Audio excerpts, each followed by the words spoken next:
बिस्मिल्लाहिर्रहमानिर्रहीम। My name is doctor Imran Faiz. I am working as a child specialist. आज का हमारा टॉपिक है कि वो कौन से फैक्टर हैं जो बच्चों में कद बढ़ने या कम होने की वजह बनते हैं। इसको हम स्टेप वाइज डिस्कस करेंगे।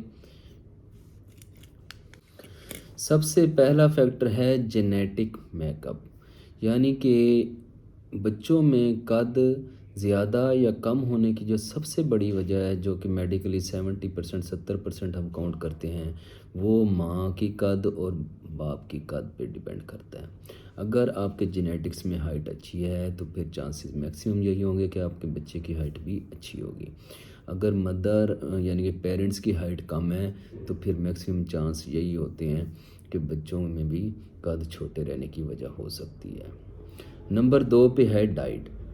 अगर आप बच्चों को कैल्शियम और प्रोटीन रिच डाइट दे रहे हैं, फॉर एग्जांपल जैसे डेयरी मिल्क्स हैं, मिल्क हो गया, दही हो गया, योगर्ट्स हो गए, इसके अलावा प्रोटीन में बादाम हो गए, अखरोट हो गए, जो कि बड़े बच्चों में दिया जा सकता है 5 साल से बाद बच्चों में, तो वो भी बच्चे की किरदार यानी कि हाइट कद बढ़ने में बहुत बड़ा रोल है। इसीलिए हमेशा बच्चे की आपकी डाइट अच्छी होनी चाहिए और बैलेंस डाइट देने का ये फ़ायदा होता है कि बच्चों में हाइट इंक्रीज़ होने के मैक्सिमम चांस हो जाते हैं। थर्ड पे है एक्सरसाइज। बच्चों को अगर रेगुलर आप बड़े बच्चे यानी कि 3-4 साल से बाद 5 साल से बाद जो बच्चे अगर उनको रनिंग जॉगिंग एक्सरसाइज वगैरह करवाएंगे तो उसका ये फ़ायदा होगा तो ग्रोथ हार्मोन ज़्यादा रिलीज़ होता है और ग्रोथ हार्मोन जो होता है वो बच्चे की कद बढ़ने की वजह बनता है। अब हमारे यहाँ ज़्यादातर इन साउथ एशिया के अंदर ये प्रॉब्लम है। फोर्थ फैक्टर जो हम काउंट करते हैं जो कि अक्सर बच्चों में कद छोटा रह जाने की वजह बनता है, वो है मेल न्यूट्रिशन, ग़िज़ाइयत की कमी। अब ग़िज़ाइयत की कमी मेल न्यूट्रिशन जब होती है तो उसमें फिर यानी कि वेट भी बच्चा अच्छा नहीं गेन करता और उसकी हाइट भी कम रह जाती है। अब मेल न्यूट्रिशन में क्योंकि मल्टीपल इन्फेक्शंस बार बार हो रहे होते हैं, बच्चा बार बार बीमार हो रहा होता है, जिसकी वजह से उसकी कद छोटी रह जाती है, वो प्रॉपर ग्रोथ नहीं कर पाता। इस वजह से पेरेंट्स ये कोशिश करें कि बच्चों को ज़्यादा से ज़्यादा हेल्दी डाइट दें और कोशिश करें कि बच्चे बीमार ना, उनकी केयर करें, केयर की तरफ और हाइजेनिक कंडीशन की तरफ ज़्यादा अच्छी तरह तवज्जो देनी चाहिए।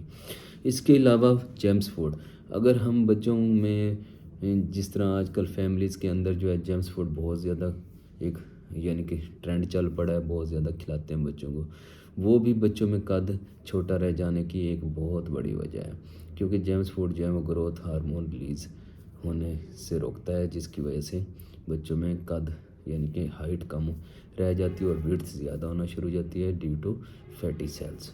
इसके अलावा स्लीप, बच्चों को जो है ना स्लीप कम से कम बच्चे में 8 घंटे की स्लीप होनी चाहिए। अगर बच्चा 8 घंटे से कम सोता है तो ये भी सबसे बड़ी वजह है, क्योंकि अगर वो ज़्यादा सोएगा तो उसमें ग्रोथ हार्मोन जो होता है वो ज़्यादा रिलीज़ होता है, जिसकी वजह से फिर हाइट बढ़ने के चांस होते हैं। इसलिए मिनिमम 8 घंटे बच्चे को सोने देना चाहिए। इसके अलावा कुछ एक्सरसाइजेज में हैंगिंग भी है। हैंगिंग भी एक वजह है कि जो कि हाइट ग्रोथ, कुछ मिथ्स इस तरह की भी यानी कि हैं यूट्यूब या गूगल्स वगैरह पे, वो कहते हैं जी हैंगिंग से हाइट पे ऊपर कर कोई इफेक्ट नहीं होता।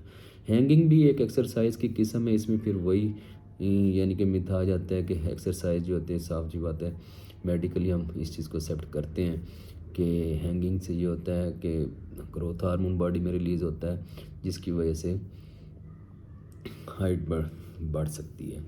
इसके अलावा कंजेनिटली यानी कि यही है दूसरा कि अगर कोई कंजेनिटल डिजीज़ है, फॉर एग्जांपल हाइपोथायराइडिज्म है या फिर कोई ग्रोथ हार्मोन इशू है, तो फिर वो बच्चों में हाइट बड़ी या कम होने की वो भी एक वजह बन सकता है।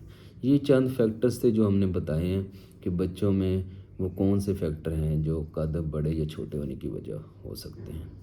नेक्स्ट टॉपिक में हम आपको बताएंगे वो कौन सी फूड्स हैं जो हम बच्चों को दें तो उससे कद यानी कि बच्चे अच्छी हाइट गेन कर सकते हैं। इंशाल्लाह मिलते हैं नेक्स्ट वीडियो में। अल्लाह हाफ़िज़।